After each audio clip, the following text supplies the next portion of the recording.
Hello everyone, it's Jeff. Welcome to my video. I'm behind the camera once again in order to show you this piece of furniture slash stereo equipment. Back in the day, back in the 50s and 60s, a lot of stereo systems were built into these nice wooden cabinets, and they were made to look like furniture instead of just having components exposed. So this particular one that I'm showing you right now is a Telefunken from what I was able to research. I'm guessing probably early 60s, probably 1963, 62, 63. And it's Telefunken Concerto. That's the model. This particular one was my grandmother's. And I remember whenever I'd go to her house as a little kid, I remember seeing this there. And, you know, it was one of those things that you weren't supposed to touch. You know, you had to be careful around it. You couldn't, you know, I couldn't roll my Hot Wheels on it or anything like that. So, yeah. She died back in '86, so she's been gone for a very long time. And when I got into vinyl 5 or 6 or 7 years ago and was thinking about stereo components, I always wondered what happened to this stereo. And as luck would have it, my aunt still had it after all these years. So this was probably about 2 or 3 years ago. She called my dad and they were talking, and he asked her, he goes, "Hey, do you still have, you know, Grandma's old stereo, the Telefunken?" And she's like, "Yeah, do you want it?" So he said no, but I bet, you know, Jeff does. So he called me and I jumped at the chance to get it. So she lived in Wisconsin, so I drove all the way up to Racine, Wisconsin to get it and brought it home. So I'm pretty happy to have this. Let me move a little closer to show you what it is here. I don't have a ton of room to move because I had to move all of this back so I can get some space here. So I'm going to do my best to show it to you.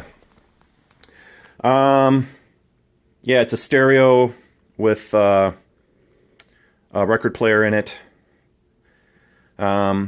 It's not working currently, but I'm just going to show you what it has here. This panel flips out and you've got the stereo. See if I can zoom in. You can see the volume. You've got controls for bass, solo, I don't know what that is, off. I think it picks up FM. It does picks up shortwave as well. There's 2 bands of shortwave. AM, and then I guess you've got a stereo or mono button. Soft and jazz, those must be presets for sound. Treble here, forgot to show bass here, and then this is your tuner for the stereo. And this bar here, when it worked, will light up, and it's one of those things where it tells you that you're perfectly tuned into the station. It's like a green bar that goes up and down as you're tuning the channel. And down below, there's just some small shelves here. I still have the original books. Somehow the original books still survived. This is the original book for it, Concerto Hi-Fi Stereo, with the model number. And it also has a separate book for the record player. TW504C was the model number for the record player. And there's just some other assorted things here. I was super surprised to find that these books were still here. So I was always very glad to have them. Yeah, so this part of it, you know, like I said, flips out, and you've got your stereo functions. So I'm going to pull this up. It snaps back into place. I'm going to stand up here. And then this lid lifts. And inside is where the record player would be. Obviously, when I got this, it didn't have it. It's still empty. You can see the outline there of... there was a shelf that was built into this area. And for some reason it was removed. I don't know why. But this is where the record player would live. And as luck would have it, I was able to track down a record player. It's a TW501, so it's not the exact same model number, but it's close. And I've got some wires and cables. I've got a Telefunken badge here, if I can get it out of the darn bag. The tape is sticking to it. This goes on the front. It got ripped off. Somebody took that. This big thing is the 45 adapter, this big tube. This cabinet also has a light, so when you lift up the lid, the light comes on. I hope that works. I think it does. Probably still has the original light bulb on there too, so... yeah, so what I've got to do is basically build up a shelf in there to set the turntable in.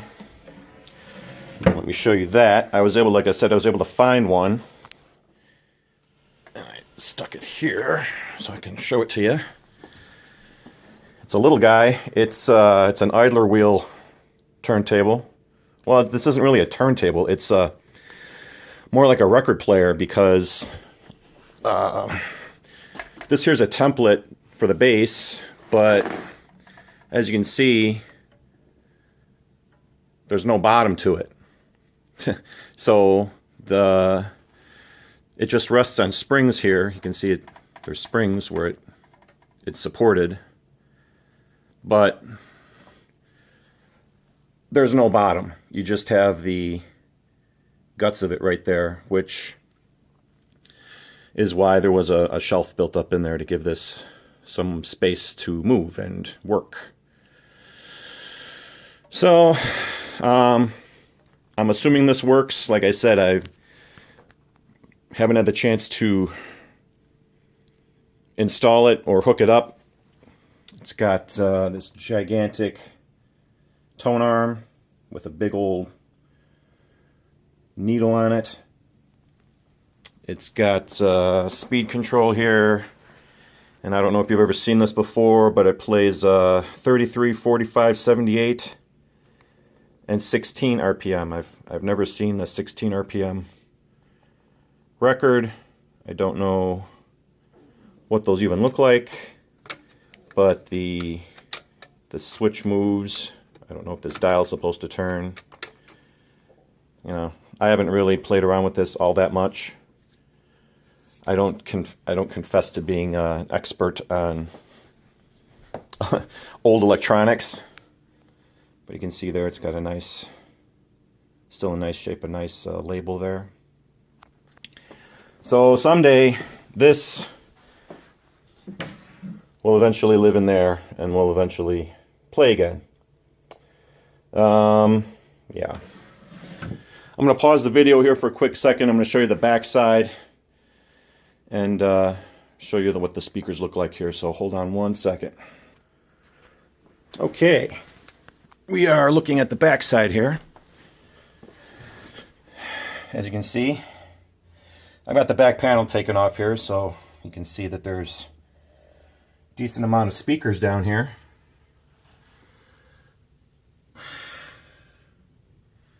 From what I remember, this thing sounded pretty good, so I don't know the condition of these speakers. I have not removed them and inspected them, but I'm hoping for the best. And then here, you've got the, this is the back of the stereo. So it's a tube set, And yeah, I wish I knew someone who could work on this thing, who could try fixing it. I tried replacing some of the capacitors because I removed this and I just look at it, and some of them were blown out. Like, I guess old capacitors leak and were blown out, and I tried replacing some of them, and I don't know if I did it right. And I tried plugging it back in, and of course it wouldn't work. So I wish I knew someone who was local who would take a crack at this, because I would love to get this thing working again. And this is I believe this is the stereo antenna. It's like thin metal. And of course, here is the back panel showing the name and the model number of the unit. So there you go, that's the back side. I'll just give a quick shout out to my buddy Russ, my new VC buddy. His channel's Amorphous Audio. I know I've linked and shouted out to him before. He does a lot of videos servicing gear. What do you think, buddy? I know you live kind of close to me. You're at least in Illinois. What do you say? You want to come over and take a crack at this thing? I don't care. I'll let you. We can work something out, I think. I've got all the schematics for this stereo. I printed them out in regular size, and I even blew it up to blueprint size, so I've got gigantic schematics for this thing. So I've got all the paperwork. I just need the technical knowledge to actually do the fixing, which I really don't have for this sort of thing. What do you think, buddy? Want to give it a shot? Come on. I know you do. This is a challenge. I would love to see this thing work again. All right, there you go. Yeah, and these holes here were for the stereo cabinet. Obviously to get some airflow in there, I'm guessing. So for a unit that's, probably 55 years old, it's still in pretty good shape. I mean, the wood is the veneer is starting to split in a few places, but all in all, it's in pretty good shape, considering its age. So, just wanted to show this, kind of quickly. Obviously, this isn't, my main stereo setup. A, because it doesn't work, and B, it's, it's pretty old, so I've got, more modern equipment to use it on, but it's very cool to look at, and from what I remembered as a kid, this thing sounded awesome. So I'm hoping someday to get it back in order, in working order, and hope to be able to enjoy it again someday. So that's it. I'm going to cut it off here. Thank you for watching, liking, subscribing, and I will talk to you guys soon. Peace.